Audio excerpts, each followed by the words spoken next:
Eles operam perfeitamente em harmonia durante anos no ambiente difícil do espaço. Fortes o suficiente para aguentar o lançamento para a órbita, sofisticados o bastante para fornecer imagens que salvam vidas, ou retransmitir dezenas de milhares de chamadas telefônicas ao mesmo tempo. Monitorando os sistemas de armas e movimentos de tropas, esses olhos no céu podem ser a diferença entre segurança e aniquilação. Um físico americano faz experimentos no terreno de sua tia. Um visionário escritor britânico de ficção científica. Um desenhista de foguetes alemão para a máquina de guerra nazista. E uma corrida tecnológica sem igual entre superpotências. Todos abriram caminho para sua chegada. Por 4 décadas, eles foram as cargas mais preciosas do mundo, subindo ao céu após grandes fracassos que deram lugar a grandes triunfos. A seguir, dos primeiros modelos brutos, há algumas das máquinas mais precisas e duráveis já construídas. Satélites artificiais. O fim da distância.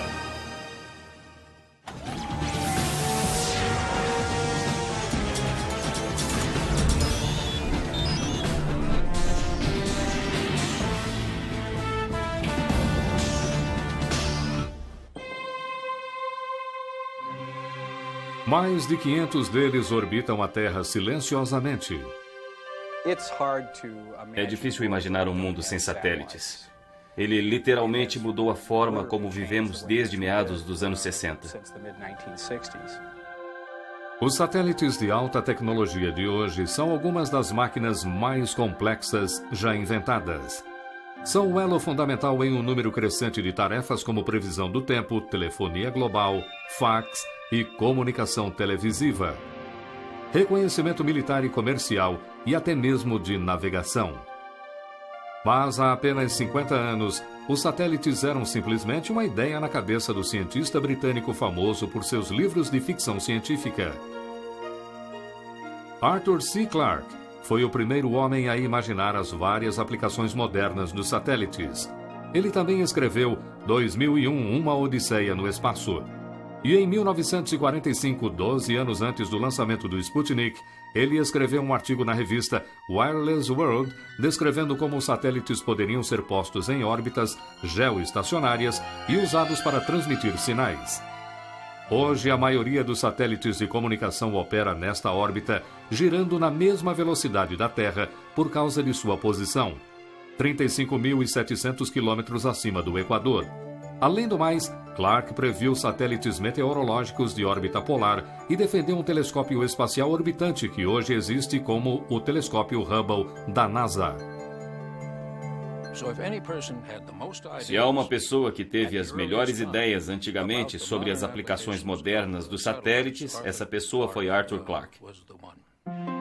Arthur Clarke foi uma das poucas pessoas de sua época que acreditava que objetos feitos pelo homem um dia circundariam o planeta. Caindo ao redor da Terra.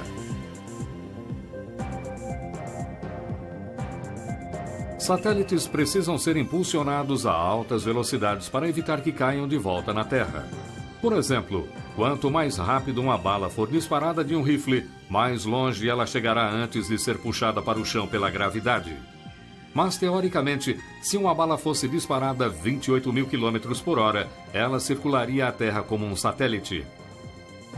Hoje, apenas foguetes podem impulsionar algo com uma velocidade igual a 8 km por segundo.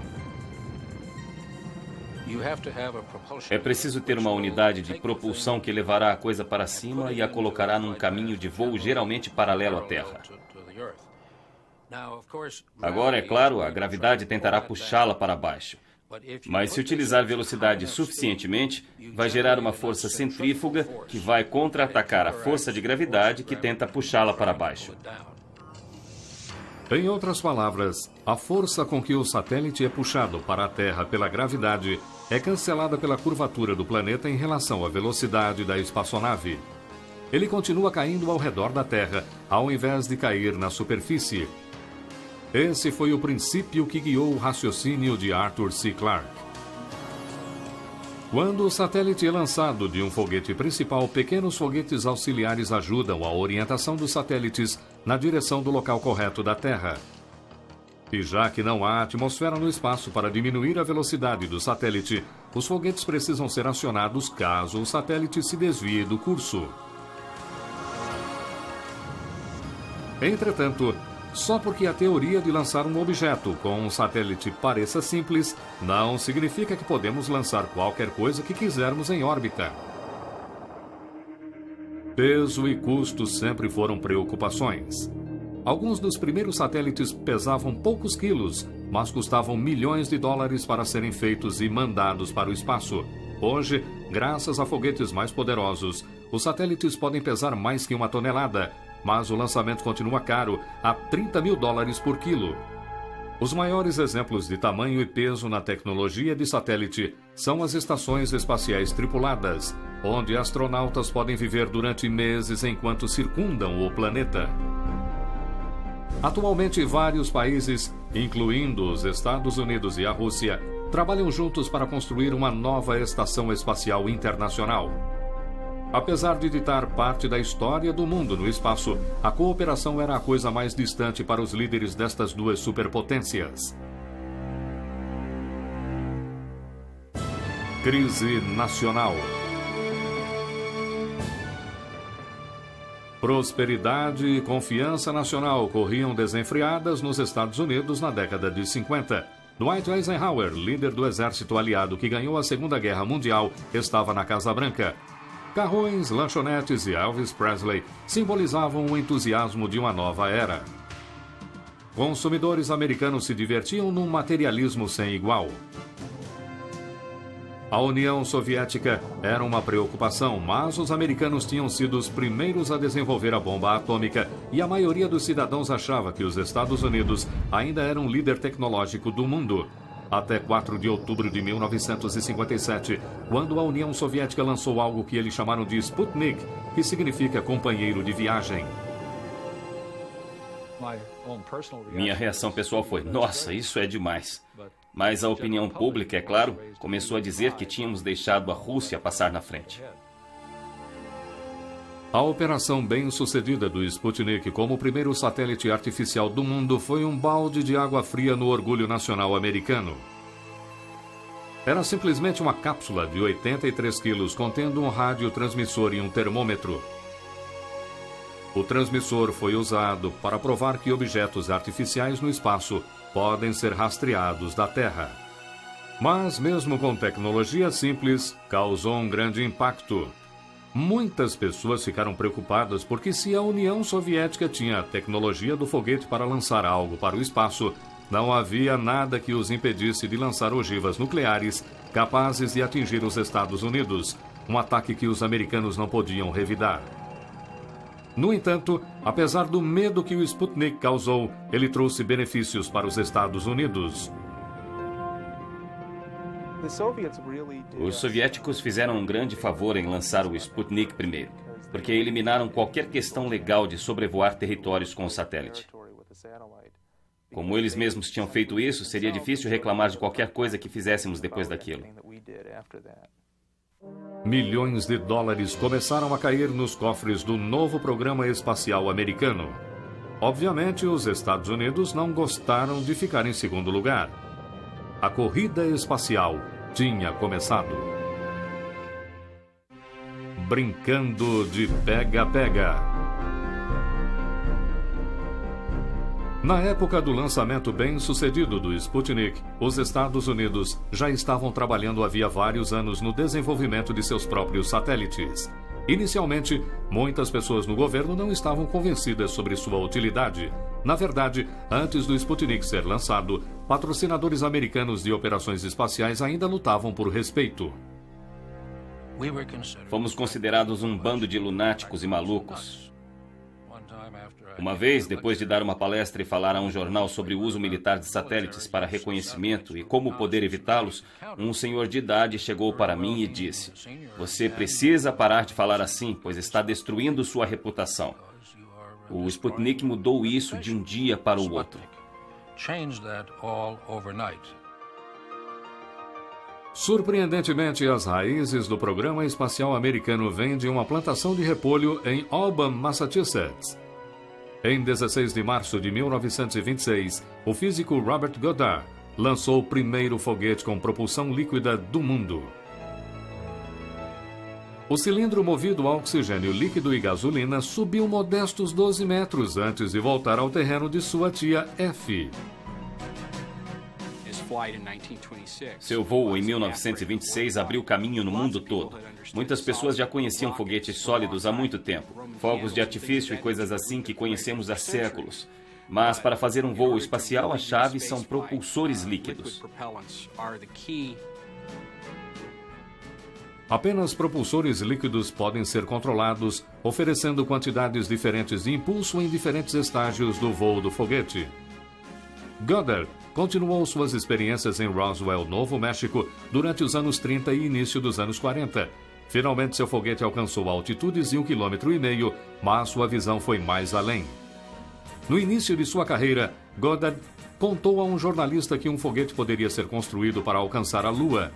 Ele foi ridicularizado em círculos científicos e por pessoas na rua por sua ideia tão absurda.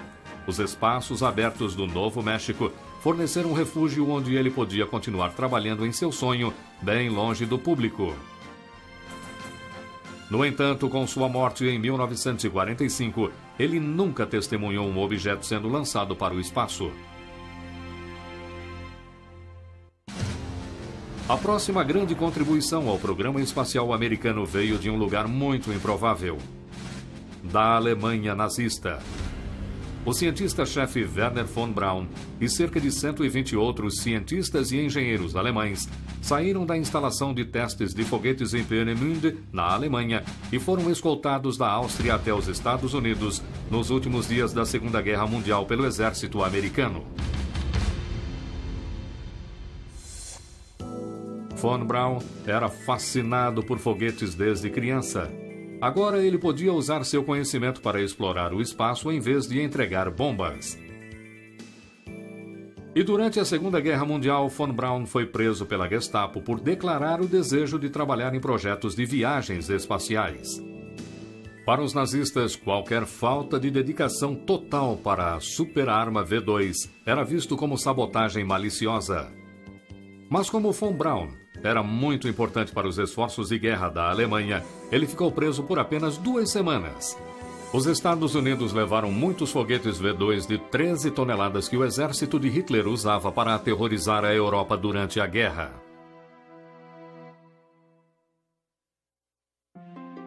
Logo, os antigos inimigos estavam usando sua até então arma secreta para conduzir novos experimentos para o exército americano. No entanto, a unidade de propulsão escolhida para acionar o primeiro satélite americano, o Vanguard 1, de 1,5 kg, foi fornecida pela Marinha, ao invés da equipe de cientistas do exército de Von Braun. Em 6 de dezembro de 1957, a Marinha teve sua chance.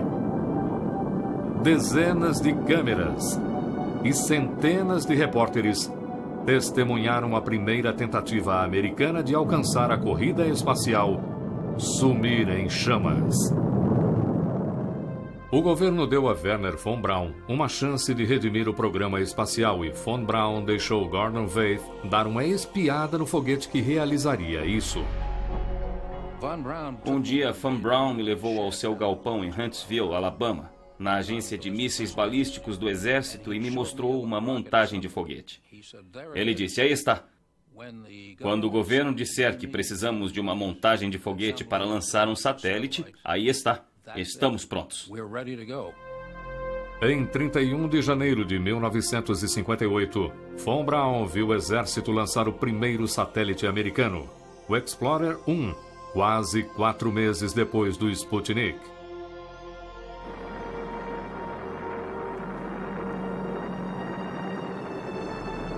O Explorer 1, com 14 quilos, entrou em órbita com sucesso e permaneceu no espaço 8 anos a mais que o Sputnik. Após o lançamento, Von Braun declarou: "Finalmente estabelecemos nosso apoio no espaço, jamais desistiremos de novo." Os Estados Unidos lançaram dezenas de outros satélites de exploração científica nos 17 anos seguintes. A maioria deles sob a supervisão da recém-formada Agência Espacial do Governo, a NASA. 8 meses após o Explorer 1, a Administração Nacional de Aeronáutica e Espaço surgiu em 1º de outubro de 1958. Seu propósito oficial era a exploração espacial pacífica. Contudo, sua meta durante essa etapa da Guerra Fria era alcançar e até superar a União Soviética na corrida espacial. Mas em 1961, os soviéticos aumentaram a aposta.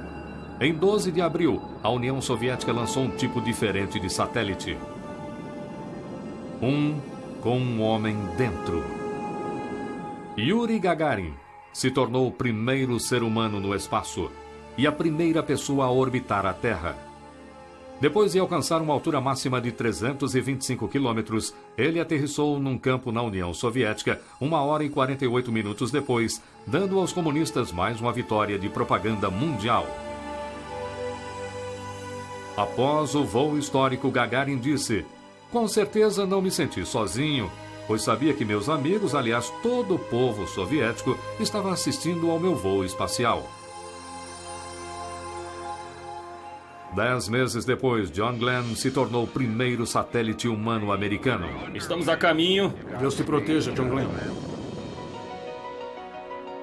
Em 20 de fevereiro de 1962, ele circulou a Terra 3 vezes a 28 mil quilômetros por hora. Gravidade zero e eu me sinto bem. Cápsula girando. A vista é fantástica. Dias mais tarde, Glenn recebeu as boas-vindas de um herói durante um desfile na cidade de Nova York.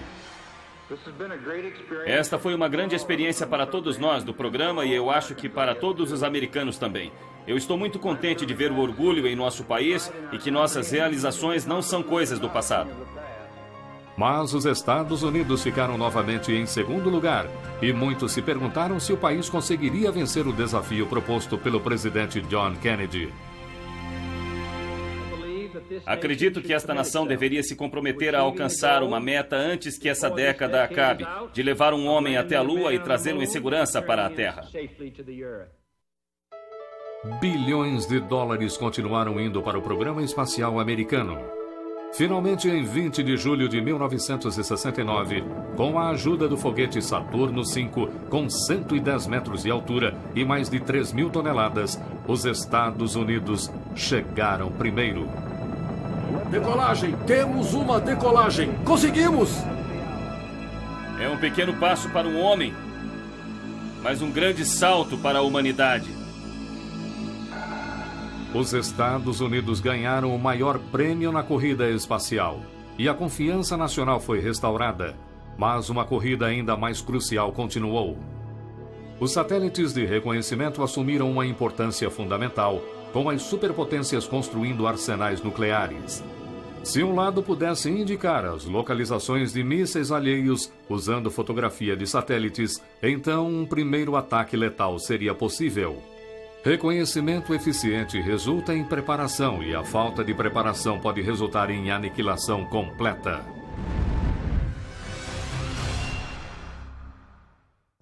Olhos no céu.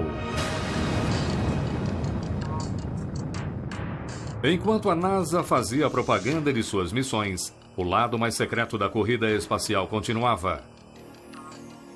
O exército americano trabalhava em segredo para projetar satélites de reconhecimento para espiar seus rivais comunistas.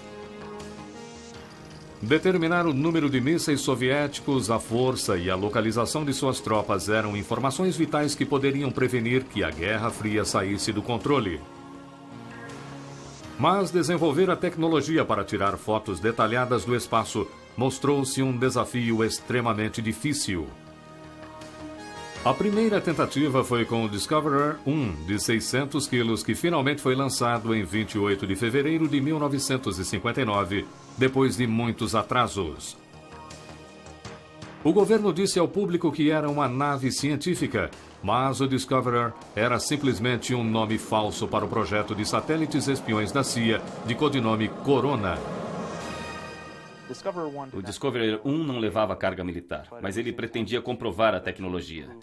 Ele acabou nas neves da Antártida e assim partimos para o Discoverer 2 que falhou, e o 3 que falhou, e o 4 que falhou. E tivemos várias falhas com esses satélites militares até o Discoverer 13. Em 11 de agosto de 1960, o Discoverer 13 ejetou uma cápsula coberta por um escudo anticalor na direção da Terra. Um helicóptero da Marinha o recuperou do Oceano Pacífico e rapidamente voou até Washington, onde o prêmio da cápsula foi entregue ao presidente Eisenhower, uma bandeira americana. Embora o Discoverer 13 tenha provado que um objeto podia ser trazido de volta do espaço, fotografias ultra-secretas só foram recuperadas quando um avião da Força Aérea literalmente arrancou o paraquedas ligado à cápsula de filme do Discoverer 14 em pleno ar em 19 de agosto de 1960. Ela continha um filme da União Soviética e isso animou muita gente da comunidade da inteligência no dia em que o satélite de reconhecimento chegou. Embora a CIA não divulgue informações sobre as altitudes dos satélites de reconhecimento modernos, sabemos que o satélite espião Discoverer operava em uma órbita elíptica baixa entre 160 e 650 quilômetros acima da Terra. Eles sobrevoavam os polos para tirar fotografias de localizações diferentes, conforme o mundo girava por baixo de seu curso polar. Entretanto, a demora entre quando uma fotografia era tirada por esses antigos satélites Discoverer e quando a CIA olhava a foto pronta após o filme ser recuperado, mandado para Washington e revelado, era de 2 semanas. Não era uma análise instantânea. Mas os técnicos esperavam que as novas imagens dos satélites fossem pelo menos melhores do que as fotos que conseguiam com o avião espião U-2. Os intérpretes de fotos que usavam imagens do U-2 deixaram as imagens de lado e, quando receberam um novo filme dos satélites, olharam aquilo e ficaram desapontados. A resolução não era tão boa como esperavam, então voltaram a usar as fotografias do U-2. Mas 2 acontecimentos no início dos anos 60 convenceram os peritos de que o sucesso do programa militar de satélite de reconhecimento era fundamental. Em 1º de maio de 1960, uma base soviética de mísseis derrubou o avião espião U-2 com o piloto da Força Aérea Francis Gary Powers a 24 mil metros acima da União Soviética. Powers sobreviveu, mas em outubro de 1962, durante a crise dos mísseis cubanos, os soviéticos derrubaram outro avião U-2. Dessa vez, o piloto morreu. Era óbvio que imagens melhores dos satélites permitiriam que informações vitais fossem reunidas sem arriscar mais vidas americanas. Um indício do compromisso dos Estados Unidos com a vigilância espacial foi a inauguração em agosto de 1960 do Escritório Nacional de Reconhecimento. Sua existência era secreta, e seu trabalho era espionar a União Soviética, assim como China, Líbia e outros países. Em 1962, todos os projetos de satélites de reconhecimento no Escritório de Reconhecimento tiveram o codinome Keyhole. Seguindo os fracassos para recuperar as cápsulas de filmes e as 2 semanas que levava para pegar e revelar as fotos do satélite Discoverer, o Escritório de Reconhecimento lutou para melhorar seus olhos no céu. Durante o fim dos anos 60 e início dos anos 70, satélites mais eficientes contendo muitas cápsulas de filmes com processo de revelação e análise mais dinâmicos reduziram o atraso para 3 ou 4 dias.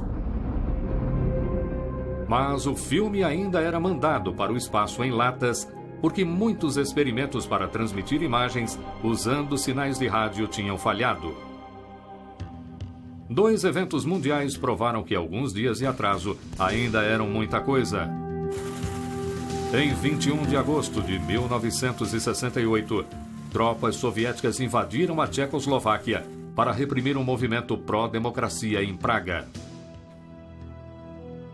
E em 6 de outubro de 1973, o Egito e a Síria fizeram um ataque surpresa contra Israel.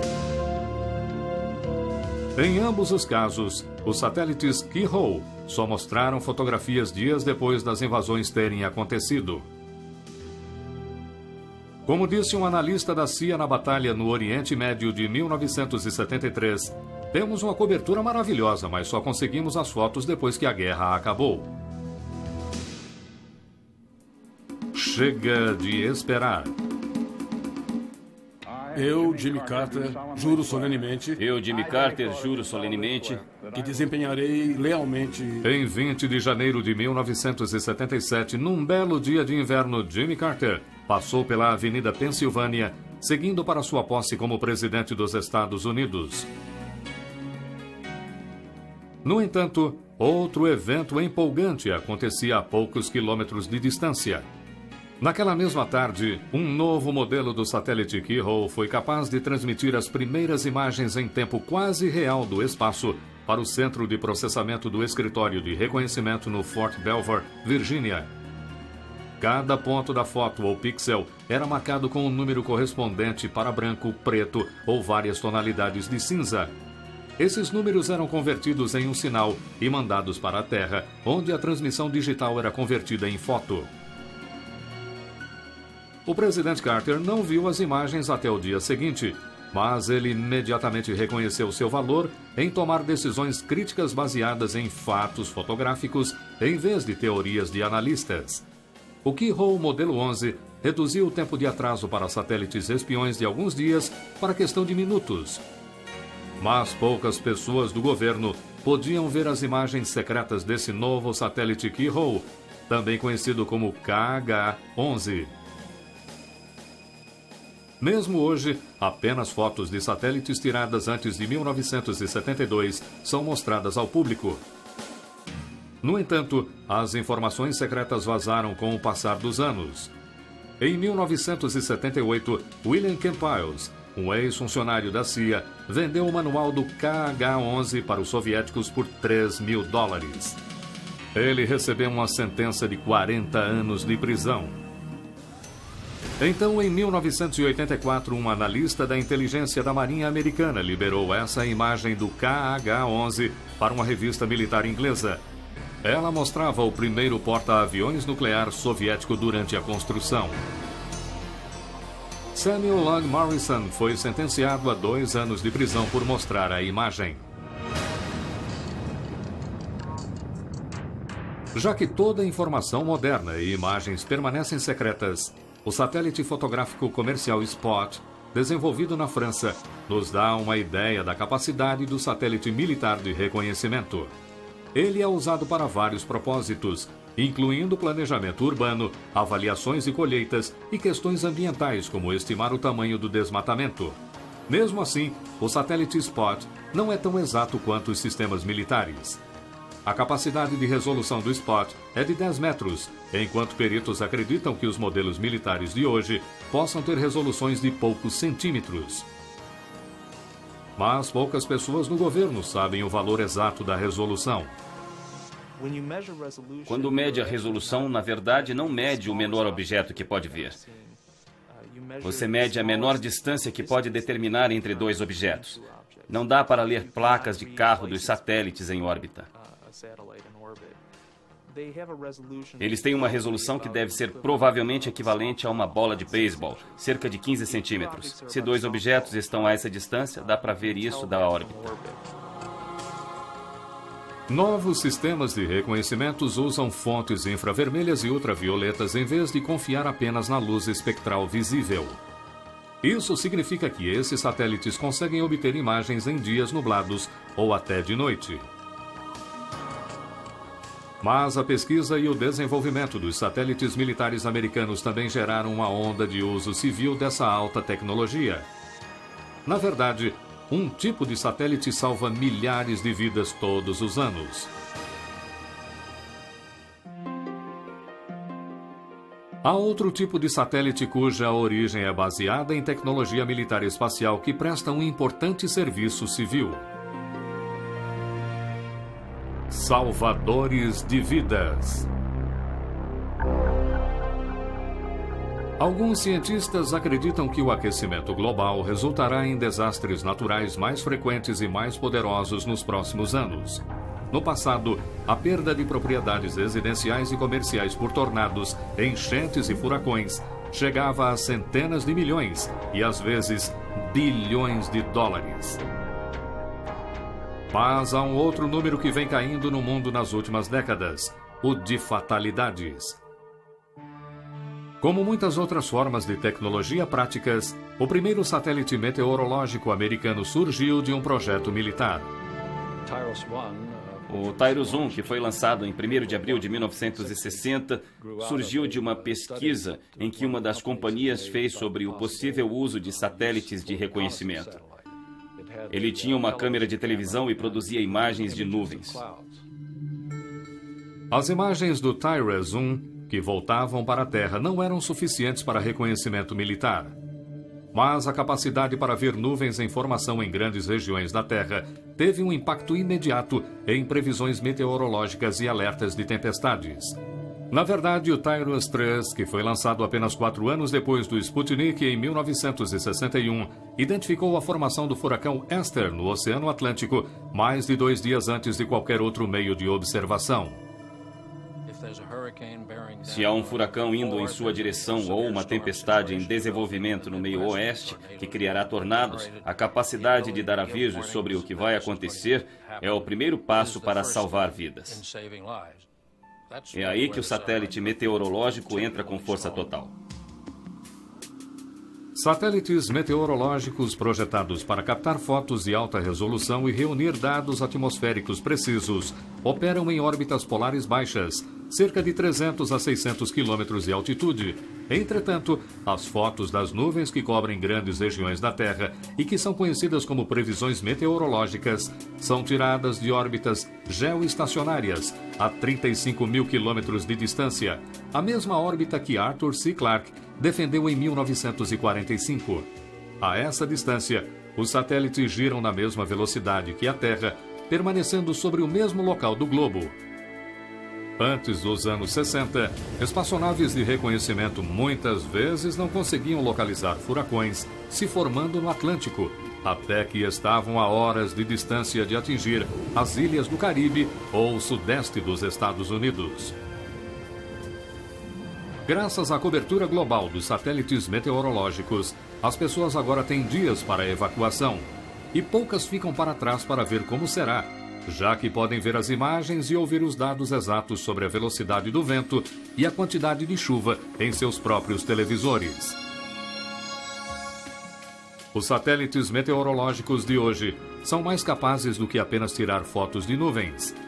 Eles fornecem imagens em alta resolução para mapas precisos em 3 dimensões, que reúnem dados incrivelmente exatos sobre sistemas climáticos na atmosfera superior. Eles também possuem equipamentos de busca e resgate para viajantes em partes remotas do mundo. Além do uso mais comum, que é para barcos, eles são usados para rastrear aeronaves. Se estiverem com problemas, podem ativar o radiotransmissor e enviar transmissões de rádio que são recebidas pelo satélite e então retransmitidas para a guarda costeira ou para quem fizer uma busca para resgatá-los. E isso tem sido um sucesso. Eles estimam os salvamentos em centenas.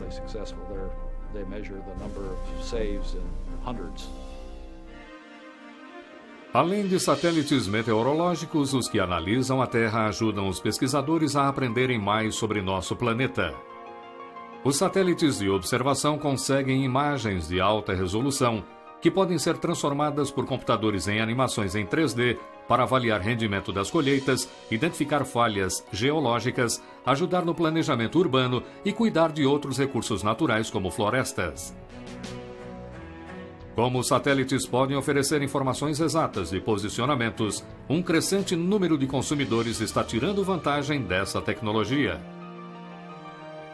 O Sistema de Posicionamento Global, ou GPS, usa 4 ou mais satélites para determinar uma posição do transmissor na Terra em poucos metros. Tal precisão permite a barcos pequenos e carros alugados navegar por satélites.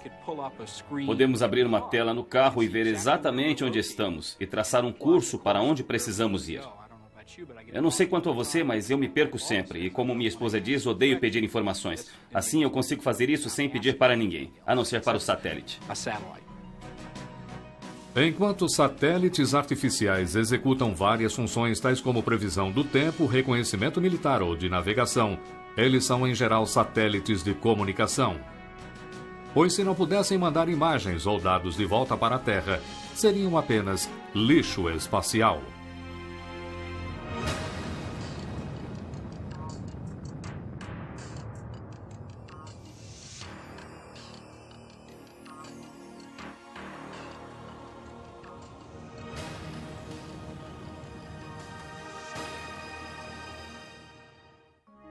Painéis de comando no céu. Como satélites meteorológicos, militares e científicos, satélites de comunicação também tiveram um começo humilde. Na verdade, o primeiro satélite de comunicação, Echo 1, lançado em 1960, não passava de um grande balão de alumínio com 30 metros. Era um satélite passivo que podia receber um raio e transmitir um sinal de rádio para qualquer lugar. E dava para ver aquela coisa em órbita, porque era grande demais e refletia muito bem. O presidente Eisenhower ouviu um teste com sua própria voz. Nesta breve experiência de comunicação envolvendo o uso do balão satélite conhecido como Echo, este é mais um passo significativo no programa espacial dos Estados Unidos. Entretanto, muitas pessoas perceberam que este não era o meio mais eficiente de comunicação. Em 1962, a AT&T desenvolveu o Telstar, o primeiro satélite comercial do mundo. Ele podia receber e retransmitir sinais, mas operava numa órbita baixa. Isso quer dizer que devia ser rastreado por antenas parabólicas do chão. Se algum problema ocorresse durante o rastreamento, o elo de comunicação seria perdido. Além do mais, Telstar só ficava parado sobre os Estados Unidos por alguns minutos antes de circular o resto do globo. Então, em 1963, a empresa Hughes lançou o pequeno Syncom-1 com 68 quilos, o primeiro satélite de comunicação geoestacionário. Ele suportava apenas 240 chamadas telefônicas por vez, mas como o Syncom estava a apenas 35 mil quilômetros acima do Equador, ele girava na mesma velocidade que a Terra, o que eliminava a necessidade de rastreamento e o problema de disponibilidade. Embora o Syncom fosse um satélite relativamente leve para os dias de hoje e usasse tecnologias simples, permitiu a John Kennedy fazer uma ligação telefônica de Washington para um navio no litoral da África. Este primeiro teste provou que o conceito visionário de Arthur C. Clarke de 1945 funcionava, e a órbita geoestacionária se tornou uma localização padrão para a maioria dos satélites de comunicação. Hoje, mais de 150 destas maravilhas modernas operam nesta posição, servindo quase todos os países na Terra. Esses esforços pioneiros tornaram possível a formação da Intelsat, uma organização internacional defendida originalmente pelo presidente Kennedy, projetada para ligar todas as nações do mundo por satélites de comunicação. O Intelsat 1, também construído pela Hughes, foi lançado em 1965. O trabalho foi um grande sucesso e hoje há mais de 20 satélites Intelsat unindo nosso mundo. Satélites de comunicação modernos são feitos com os materiais mais leves e mais resistentes do mundo. Verificamos que o material de epóxi que usamos em nossos satélites para deixar o peso mais baixo é cerca de metade do peso do alumínio e 10 vezes mais forte. Para utilizar menos combustível líquido, painéis solares são usados para acionar a maioria dos componentes eletrônicos internos. Geralmente, satélites menores que exigem menos energia solar são construídos em forma de tambores com 7 metros de altura. Satélites maiores utilizam asas solares expansivas, que são abertas em órbita, chegando a medir mais de 25 metros.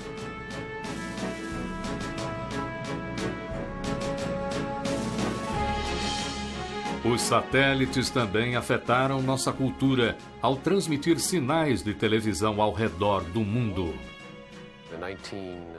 As Olimpíadas de 1964 foram no Japão e pela primeira vez, usando o SYNCOM, conseguimos ver as Olimpíadas nos Estados Unidos transmitidas ao vivo do Japão.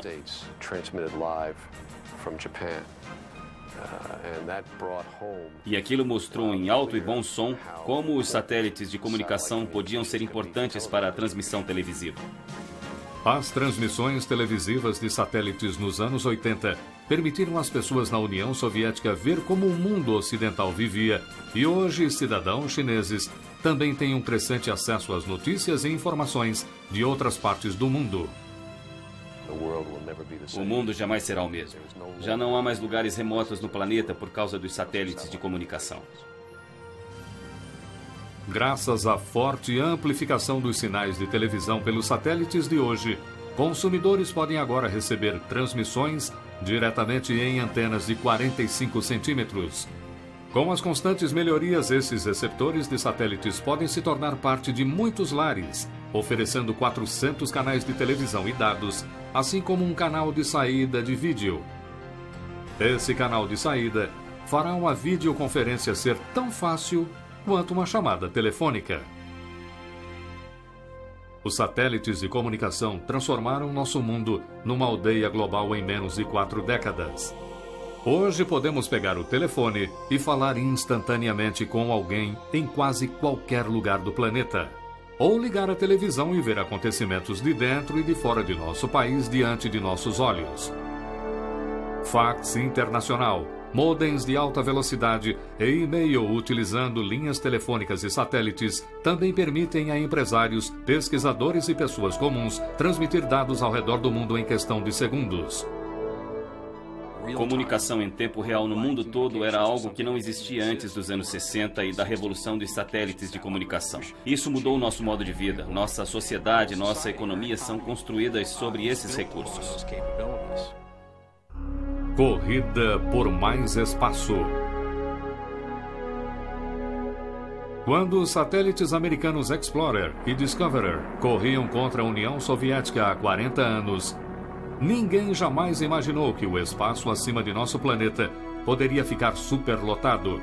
Esta é uma preocupação crescente, já que objetos em órbita geoestacionários precisam ser posicionados a certa distância da Terra e acima do Equador. Eles também precisam estar a 1.600 quilômetros de distância um do outro para que seus sinais não se misturem. Portanto, há apenas poucos espaços a serem ocupados, uma questão que as Nações Unidas estão examinando. Acredito que com um planejamento inteligente e boa coordenação pela União Internacional de Telecomunicações, haverá bastante espaço para satélites durante o século XXI.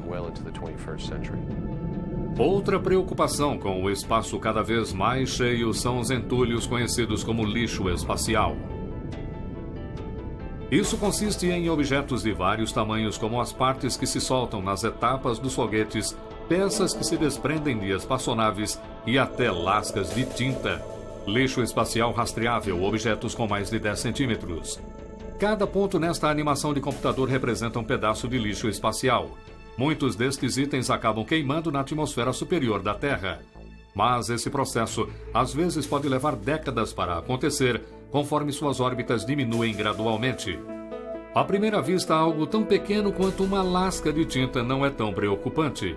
Mas como viaja a 28 mil quilômetros por hora, ainda pode ter um impacto significativo. Uma lasca de tinta de um satélite bateu numa das janelas do ônibus espacial Challenger em 1983, fazendo um buraco de meio centímetro. Obviamente, um objeto maior causaria resultados desastrosos. Isso existe, está lá em cima, mas não é um grande problema. Pelo menos agora. Eu ficaria mais preocupado com meteoritos e coisas assim. Apesar dessas preocupações, os satélites estão unindo nosso mundo mais rápido que qualquer outra forma de tecnologia. O termo ao vivo via satélite é usado para indicar um evento mundial especial. No entanto, hoje as operações de satélites passam despercebidas. Não porque são de pouca importância, mas porque são muito importantes. Sem a previsão do tempo que eles tornam possível, sem a comunicação global, sem a exploração e o mapeamento que eles tornam possíveis, se pensar em como o mundo seria sem esses serviços, é quando se começa a perceber o quanto são importantes. Os satélites estão tão ligados à nossa tecnologia moderna e funcionam de forma tão consistente há tantos anos que podemos considerá-los como algo garantido. As possibilidades para o futuro dos satélites são quase ilimitadas. Seja o que imaginarmos, provavelmente poderemos fazer. Por causa do trabalho visionário de pioneiros que arriscaram suas carreiras e reputações em um conceito improvável, os satélites transformaram nosso mundo em apenas 40 anos. De bugigangas pesando 1 quilo, que pareciam mais laranjas do que espaçonaves, até máquinas complexas e poderosas, pesando milhares de quilos. Considerando a evolução rápida dos satélites que testemunhamos nas últimas 4 décadas, a única certeza aparente para os próximos 40 anos é a de que os satélites continuarão nos maravilhando de modos que não conseguimos imaginar hoje.